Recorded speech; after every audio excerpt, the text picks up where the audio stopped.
నమస్తే, welcome to LRT news. నేను కళ్యాణి. వార్తల్లో ముందుగా హెడ్లైన్స్. వేములవాడ రాజన్న దేవస్థానంలో వసంత నవరాత్రుల ప్రారంభం. ఉగాది ప్రత్యేక పూజలు. గంగారం తండాలో పెద్ద పులి సంచారం. 2 ఆవులు బలి. భయాందోళనలో గ్రామస్తులు.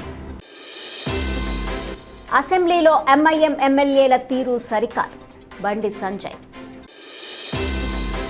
హైదరాబాద్లో చందుర్తి మండలానికి చెందిన బీటెక్ విద్యార్థిని నందిని ఆత్మహత్య.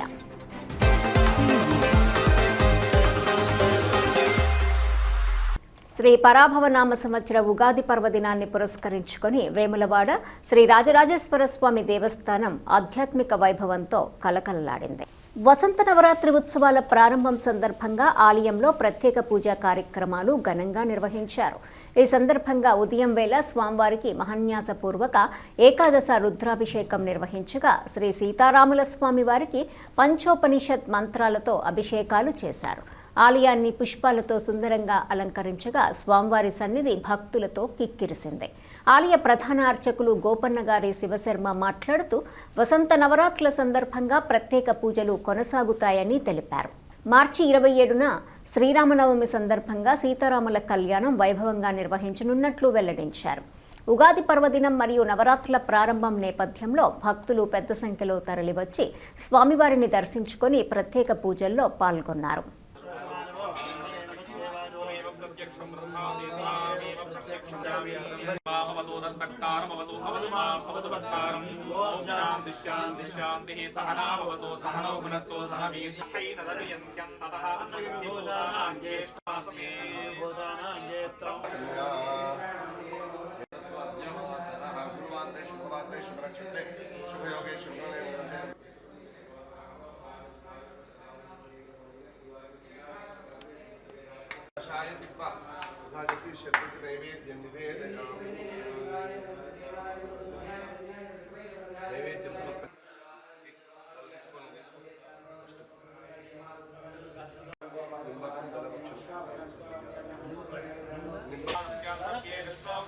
नमः पार्वतीपतये हर हर महादेव हर.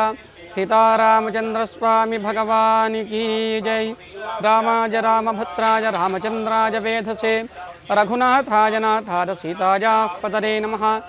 దక్షిణ కాశీగా ప్రసిద్ధమైన వేములవాడ రాజరాజేశ్వర స్వామివారి క్షేత్రంలో ఎప్పట్లాగే ఈ పరాభవన సంవత్సరంలో కూడా వసంత నవరాత్రోత్సవాలు ఈరోజు నుండి ప్రారంభమయ్యాయి. పొద్దునే స్వామివారికి ప్రాతకాల పూజా అర్చనలన్నీ పూర్తయిన తర్వాత స్వామివారి దేవస్థానంలో పొద్దునే స్వస్తి పుణ్యాహవాచనం ఆచార్యాత ఋత్విగ్రహణం కార్యక్రమం ప్రారంభమైంది. రాజరాజేశ్వర స్వామివారికి మహాన్యాసపూర్వక ఏకాదశ రుద్రాభిషేకం 11 మంది బ్రాహ్మణోత్తముల చేత పంచోపనిషత్తుల చేత సీతారామచంద్ర స్వామి వారికి విశేష అభిషేకం. సాయంకాలం విశేషంగా స్వామివారి చతుర్వేద గోష్ఠి ఉంటుంది. దాంతోపాటుగా పంచాంగ శ్రవణం పంచాంగ పూజా కార్యక్రమం కూడా ఇప్పుడు దేవస్థానంలో పూర్తయిపోతుంది. ఇప్పుడే తర్వాత సాయంకాలం విశేషంగా స్వామివారికి రామాయణ పారాయణం రామాయణ ప్రవచనం. సాయంకాలం 4:30కు పంచాంగ శ్రవణ కార్యక్రమం కూడా ఉంటుంది. అదేవిధంగా సాయంకాలం చతుర్వేద స్వస్తి రాజోపచారాలు మొదలైన కార్యక్రమాలు ఉంటాయి. ఈ రోజు నుండి 9 రోజుల వరకు ఈ కార్యక్రమాలన్నీ జరుగుతూ ఉంటాయి. సప్తమి నుండి అనగా సప్తమి మంగళ బుధ గురు 3 రోజుల్లో కూడా స్వామివారికి విశేషంగా త్రిరాత్ర భక్తోత్సవాలు కూడా ప్రారంభమవుతాయి. శ్రీరామనవమి రోజు స్వామివారికి పొద్దునే ధ్రువమూర్తులకు దేవస్థానంలో గర్భాలయంలో కళ్యాణోత్సవం అయిన తర్వాత ఓపెన స్లాబ్ మీద స్వరార్చన వేదిక పైన సీతారామచంద్ర స్వామివారికి కళ్యాణ మహోత్సవం కూడా ప్రారంభమవుతోంది జరుగుతుంది. కాబట్టి భక్తులందరూ కూడా ఈ రాజరాజేశ్వర స్వామివారి యొక్క సీతారామచంద్ర స్వామివారి యొక్క సేవలో తరించవలసిందిగా ప్రార్థన. ముఖ్యమైన గమనిక ఏంటంటే దేవస్థానం అభివృద్ధిలో భాగంగా భక్తులెవరికి ప్రవేశం లేదు కాబట్టి భక్తులందరూ కూడా ఏకాంతంగా జరుగుతున్న కార్యక్రమాన్ని చక్కగా వారి ఇంట్లోంచే స్వామివారికి నమస్కారం చేసుకోవాల్సిందిగా మనవి. కళ్యాణ మహోత్సవం మాత్రం స్వరార్చన వేదిక పైన భక్తులందరి సమక్షంలో ఎంతో వైభవంగా జరిపించుకోవడానికి ఏర్పాట్లన్నీ జరుగుతున్నాయి. కాబట్టి భక్తులందరూ కూడా ఈ విషయాన్ని గమనించవలసిందిగా ప్రార్థన. రామాయ నమః. హైదరాబాద్లోని నారపల్లిలో విషాదకర ఘటన చోటు చేసుకుంది. రాజన్న సిరిసిల్ల జిల్లా చందుర్తి మండలము సనుగుల దేవుని తండ గ్రామానికి చెందిన నందిని అనే బీటెక్ విద్యార్థిని ఆత్మహత్యకు పాల్పడింది. నందిని నారపల్లిలోని సిద్ధార్థ ఇంజనీరింగ్ కాలేజీలో బీటెక్ 3వ సంవత్సరం చదువుతూ సమీపంలోని ప్రైవేట్ హాస్టల్లో నివసిస్తోంది. గురువారం తన హాస్టల్ గదిలో ఫ్యాన్కు ఉరివేసుకుని బలవన్మరణానికి పాల్పడినట్లు సమాచారం. పండుగ సందర్భంలో ఆనందంగా ఉండాల్సిన కుటుంబంలో ఈ ఘటన తీవ్ర విషాదాన్ని నింపింది. కూతురి మృతి వార్తతో కుటుంబ సభ్యులు, బంధువులు శోకసంద్రంలో మునిగిపోయారు. సమాచారం అందుకున్న మేడిపల్లి పోలీసులు ఘటనా స్థలానికి చేరుకొని మృతదేహాన్ని పోస్టుమార్టం నిమిత్తం ఆసుపత్రికి తరలించారు. ఈ ఘటనపై కేసు నమోదు చేసి ఆత్మహత్య గల కారణాలపై దర్యాప్తు చేపట్టారు. కొడిమ్యాల మండలం గంగారం తండా గ్రామంలో గత 5 రోజులుగా పెద్ద పులి సంచారం కొనసాగుతోంది. ఇప్పటికే 2 ఆవులను చంపి తినడంతో గ్రామస్తులు భయాందోళనకు గురవుతున్నారు. అటవీశాఖ అధికారులు ఘటనా స్థలాన్ని పరిశీలించి సీసీ కెమెరాలు ఏర్పాటు చేసినప్పటికీ పులిని పట్టుకునేందుకు తగిన చర్యలు తీసుకోవటం లేదని గ్రామస్తులు ఆగ్రహం వ్యక్తం చేస్తున్నారు. పులి సంచారంతో గంగారం తండా, సూరంపేట తదితర అటవీ గ్రామాల ప్రజలు సాయంత్రం బయటకు రావటానికి జంకుతున్నారు. ఇక పంట పొలాల వద్ద 3 ఫేజ్ విద్యుత్ సరఫరాను నిలిపివేయడంతో వరి పంటలు ఎండిపోతున్నాయని రైతులు వాపోతున్నారు. చనిపోయిన ఆవులకు తాత్కాలిక సాయం అందించిన అధికారులు పులిని పట్టుకుని తమ పంటలను కాపాడాలని రైతులు కోరుతున్నారు. నా పేరు హపాద్ భోజ్యా, గంగారం దండమాది. ఈ పెద్ద పులి చేయబట్టి మాకు బాగా ఇబ్బంది అవుతుంది. గవర్నమెంట్ కూడా పట్టించుకుంటలేదు దాని గురించి. అత్తూరు ఫారెస్ట్ వాళ్ళు చూసిపోతురు అంతే. అది దాన్ని పట్టుకుంటేనే ఏమైనా అవుతుంది, లేకపోతే మా పొలాలన్నీ ఎండిపోతున్నాయి. పొలాలతో బాగా ఇబ్బంది అవుతుంది. మాకు 6 నెలలు అయిపోయాయి. ఇప్పుడు 6 నెలల పంట పోతుంది మాది. ఒక్క చుక్క నీళ్ళు లేవు మళ్ళీలో పోయి చూసే వరకు. బాగా ఇబ్బంది అవుతుంది మాకు. పైన ఏమో చెరువులో నీళ్ళు లేవు, అదొక సమస్య మాకు. గవర్నమెంట్ ఎన్ని సంవత్సరాల చెరువు తెగిపోయి గవర్నమెంట్ వస్తుంది పోతుంది, కానీ ఆ చెరువు మాత్రం అక్కడే ఉండిపోతుంది మాది. ఈ పొలాలు మొత్తం ఎండిపోతున్నాయి. ఎక్కడ పొలాల్లో చూస్తే ఆడ నీళ్ళు లేవు, ఏం లేవు. బాగా ఇబ్బంది అవుతుంది మాకు.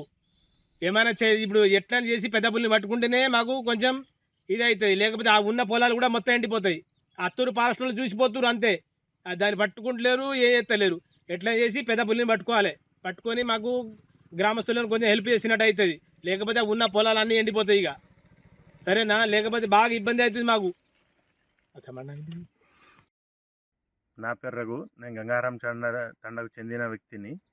విషయం ఏమనగా అంటే, ఈ గత వారం నుంచి వెళ్ళి పెద్ద పులి అనేది మాకు చాలా భయమార్తం గురవుతున్నాం. మేము గంగారం తండకు మాకు చాలా ఇబ్బంది అవుతుంది. పొలం దిక్కు పోదాం అనుకున్నా, మరియు అటు చేను దిక్కు, మరియు ఎటైనా వెళ్దాం అనుకున్నా కానీ మాకు చాలా ఇబ్బంది అవుతున్నాయి. ఈ ఫారెస్ట్ వాళ్ళు వస్తుర్రు, దాని మీద వచ్చి జస్ట్ చూసుకుని వెళ్ళిపోతురు, కానీ దానికి ఎటువంటి మరి చర్యలు తీసుకుంటలేరు. మాకు మాత్రం చాలా ఇబ్బంది అవుతుంది. పొలం దిక్కు వెళ్దామన్నా, మరియు పొలాల నీళ్ళు లేవు, ఆ నీళ్ళు మలుపుదామన్నా, ఎటు పోదామన్నా మాకు చాలా ఇబ్బంది అవుతుంది.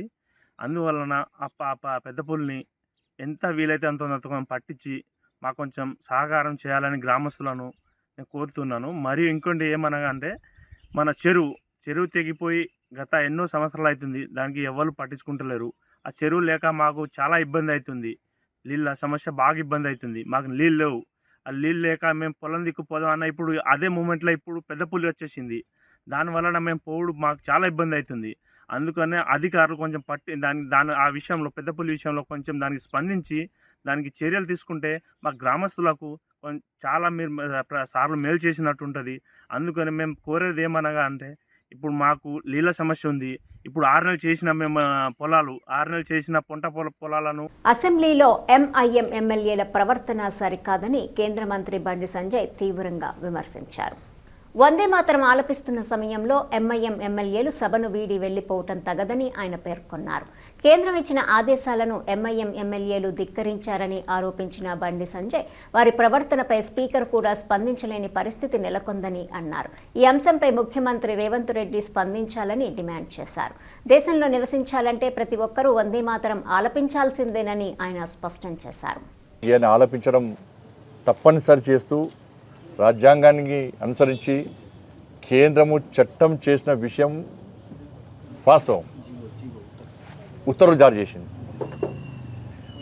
ఆ ఉత్తర్వులను ధిక్కరించి వాళ్ళ నిండు శాసనసభలో దాన్ని ధిక్కరించడము ఎంతవరకు కరెక్టో గౌరవ స్పీకర్ గారు ఆలోచించాలి. గౌరవ గవర్నర్ గారు ఉన్నారు, స్పీకర్ గారు ఉన్నారు. దీన్ని భారతీయ జనతా పార్టీ పూర్తిగా ఖండిస్తున్నది. ఇది మంచి పద్ధతి కాదు. ఎంఐఎం పార్టీకి జిహెచ్ఎంసీ ఎన్నికల్లో ఇలా భారతీయ జనతా పార్టీ ఇదే విషయాన్ని ఇలా భాగ్యనగర్ ప్రజలకు చెప్పబోతున్నది. వాళ్ళ ఎంఐఎం పార్టీ దేశద్రోహ చర్యలకు ఈ విధంగా ఉంది.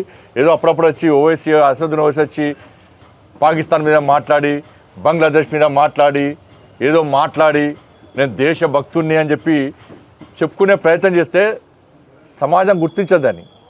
నీ కాలేజీలోనే దేశద్రోహంలో పెట్టుకున్నావు. టెర్రరిస్టు ఉగ్రవాదం మూలాలే నువ్వు నడిపే కాలేజీలో ఉన్నది, నీ విద్యా సంస్థలు ఉన్నాయి. ఇవాళ నువ్వు వచ్చేదో మాట్లాడుతుంటే దాన్ని ప్రజలు పట్టించుకోరు.